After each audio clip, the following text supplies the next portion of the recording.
इतिहास के सभी विद्यार्थियों का आज के इस खास सत्र में स्वागत है।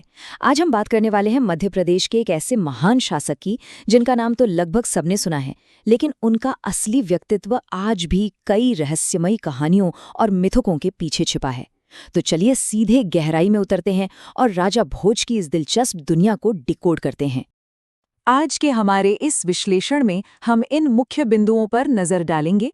पहले उस मशहूर कहावत का असली मतलब समझेंगे, फिर एक विद्वान और शासक के रूप में राजा भोज को जानेंगे। इसके बाद भोजेश्वर मंदिर के रहस्य, पानी के नीचे छिपे शाही खजाने और अंत में ज्ञान के उस रहस्यमयी सिंहासन की बात करेंगे। तो चलिए सबसे पहले बात करते हैं उस कहावत की जिसने उन्हें अमर बना दिया। हम सब ने कभी ना कभी ये तो सुना ही है, कहाँ राजा भोज कहाँ गंगू तेली। सही कहा ना? अक्सर राजा भोज से हमारा पहला परिचय इसी कहावत के जरिए होता है।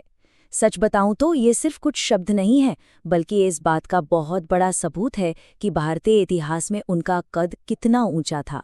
मतलब सदियां बीत गई, लेकिन समाज में उनका रुतबा आज भी इस एक लाइन से साफ झलकता है।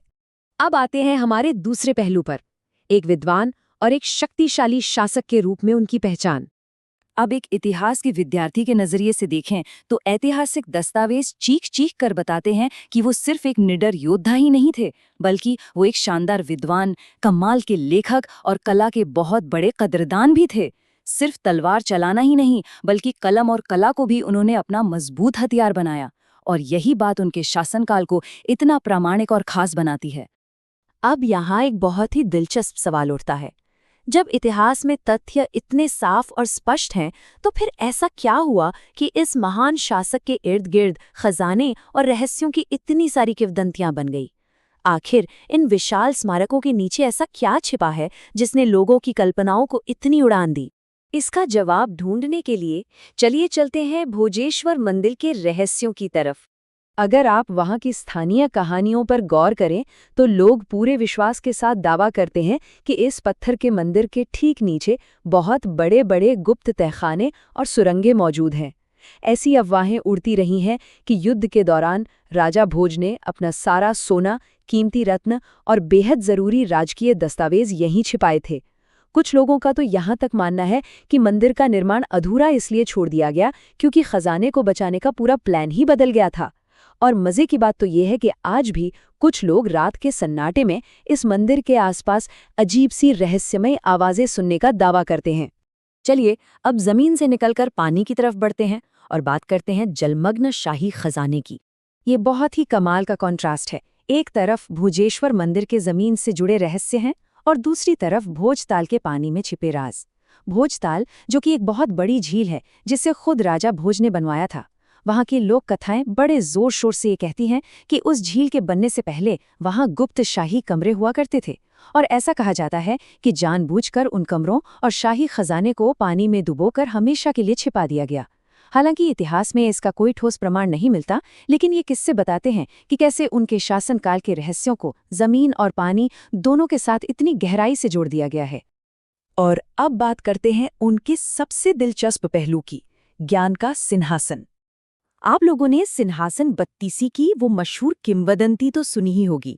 ये पूरी कहानी एक बहुत ही दिव्य सिंहासन के इर्द गिर्द घूमती है, जो कहा जाता है कि राजा भोज को मिला था। और इस खास सिंहासन की पहचान क्या थी? इस पर ठीक 32 मूर्तियां जड़ी हुई थी। कहानियां कहती हैं कि ये सिर्फ कोई आम खजाने वाला सिंहासन नहीं था। इसके नीचे बेशकीमती रत्नों के साथ साथ अत्यंत गुप्त ज्ञान छिपा हुआ था।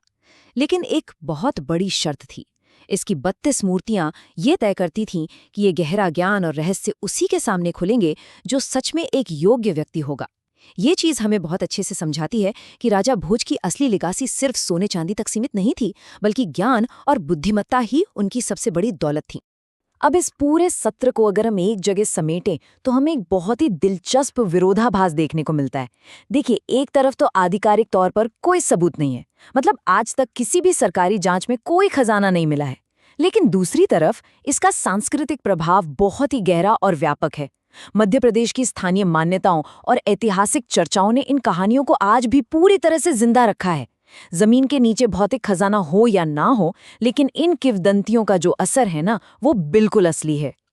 तो आज के इस सत्र को खत्म करने से पहले मैं आप सभी के सामने एक बहुत ही गहरा विचार छोड़ना चाहता हूँ। अगर वो सारे खजाने कभी सच में थे ही नहीं, तो सदियों से चली आ रही ये किंवदंतियां हमें राजा भोज की असली महानता के बारे में क्या बताती हैं?